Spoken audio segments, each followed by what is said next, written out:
जो भी चाहिए ZEE5 ऐप पर पाइए। बस ZEE5 ऐप डाउनलोड कीजिए और फ्री में देखिए, कभी भी कहीं भी। हाँ पंखुरी। डॉक्टर वेदांत, वो मिस्टर झा। क्या हुआ मिसेस झा को? वो मिस्टर झा, उन्होंने आपके ऊपर माल प्रैक्टिस का इल्जाम लगाया है। ये बोल रहे थे कि आपने भांग पीकर वो ऑपरेशन किया। उन्होंने लाइसेंस रद्द कराने की धमकी दी है। आप प्लीज कुछ कीजिए।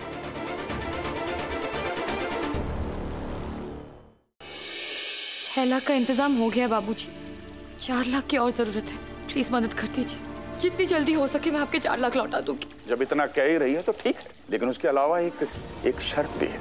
शर्त? अरे मैंने तो सोचा था चाय खत्म करके पैसे दूंगा, लेकिन ये तो जूता खराब हो गया मेरा, तो पहले इसे साफ कर दे।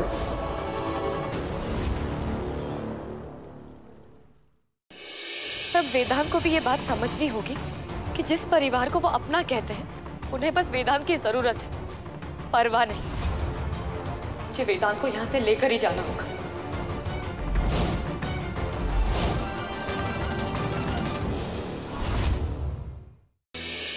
होली वाले दिन वो भांग के लड्डू तूने मुझे दिए थे, मुझे सब याद है पंखु, और क्यों दिए। वेदांत को जेल तक हो गई, फिर भी तूने किसी को नहीं बताया कि भांग वाले लड्डू तूने दिए थे। बोल, चुप क्यों है?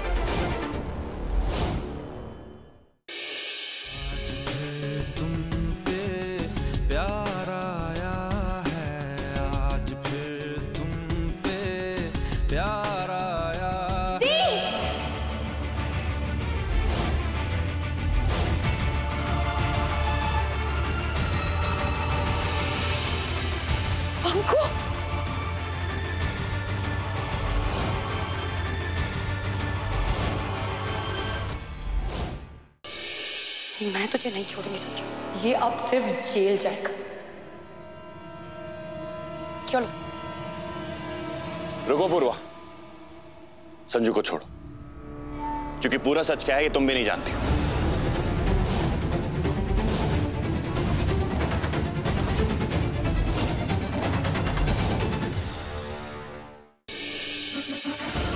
दी? क्या कर रही हो?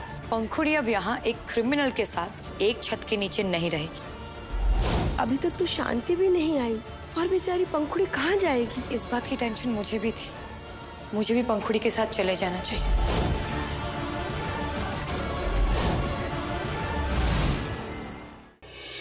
मैं नहीं मानती, वेदांत तो गलती से भी किसी को नुकसान पहुंचाने का सोच ही नहीं सकते, तो फिर ये सब दादी, ये सब झूठ है ना? तू मानती होगी वेदांत को भगवान, पर वो खूनी था और हमेशा रहेगा।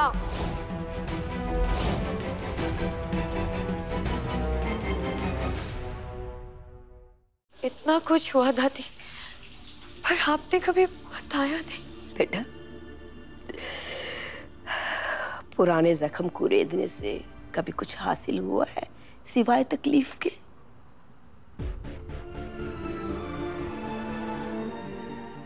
पर दादी, आपको नहीं लगता कि वेदांत को अब इस गलती के लिए माफी मिल जानी चाहिए जो उन्होंने जानबूझ के की ही नहीं?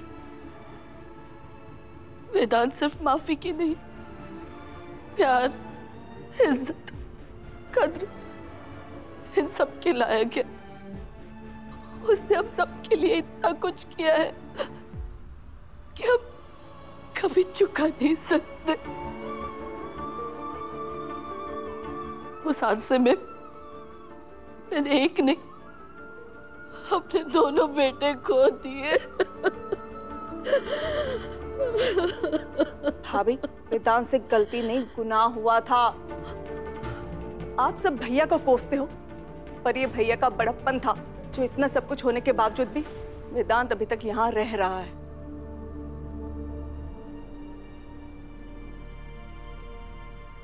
बहुत सह लिया वेदांत ने गुस्सा, अब उन्हें मुझसे सिर्फ प्यार और अच्छाई मिलेगी। नहीं पूर्वा, वेदांत को तरस की नहीं, एक साधारण जिंदगी की जरूरत है। बेटा, तेरे प्यार की वजह उसका बीता हुआ कल नहीं, वो खुद हो। हाँ दादी, पर तुझे ये तो मालूम ही है कि रमेश वेदांत से नफरत करता है और आज वजह भी मालूम हो गई। बेटा मैं तो बोलती हूँ कि तू ये सब बातें भूल जा। पर दादी वजह इतनी छोटी भी नहीं है कि जाने दो। उससे बात करेगी इससे क्या होगा, बल्कि उसके घाव ताजा हो जाएंगी।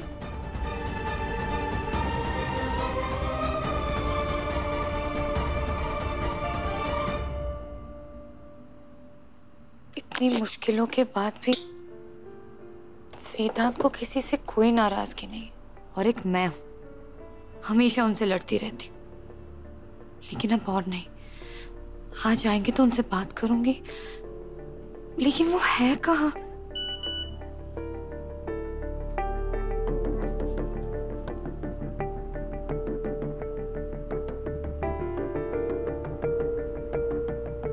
हाय पूर्वा, एक पेशेंट की तबीयत खराब हो गई।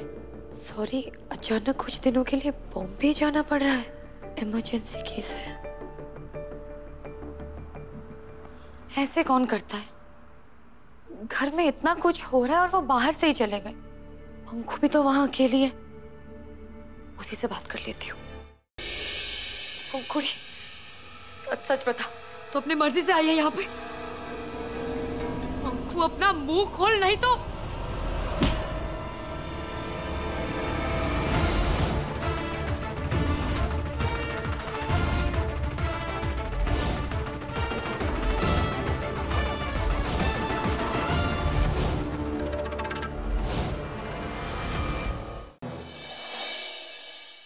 आज अगर हमारे आंसू बह गए तो हम राव साहब के मौत का बदला कैसे लेंगे कल्याणी?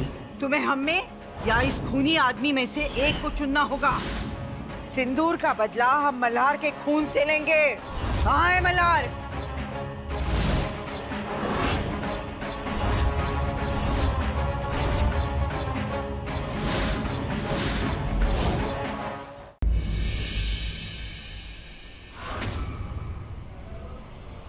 आज की रात हमारी है।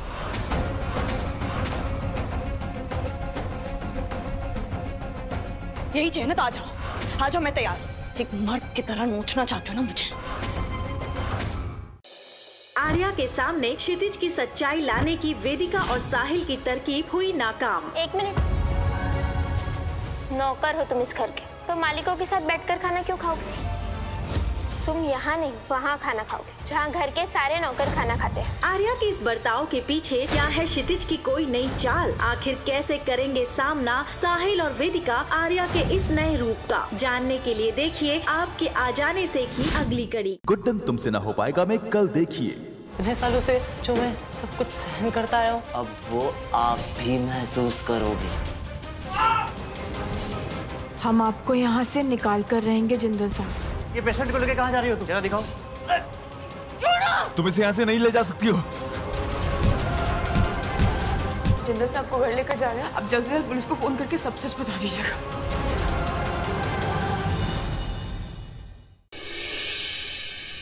इससे पहले कि ज़ारा हमारे बेटे की तरक्की में रुकावट पैदा करे, हम चाहते हैं कि आप उसे खत्म कर दीजिए।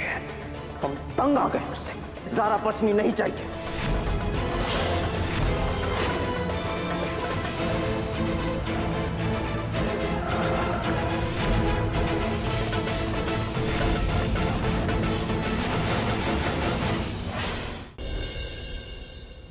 हमारे घर में जो सीसीटीवी कैमरास लगे ना, उसका फुटेज निकालने हैं। इसलिए कल जो हमारे घर में चोरी हुई थी ना, उसका पता लगाना।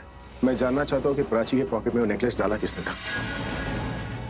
मैं हर पूर्णिमा को भगवान से यही प्रार्थना करती हूँ, वो प्रज्ञा तो हमारी जिंदगी में वापस ले आए।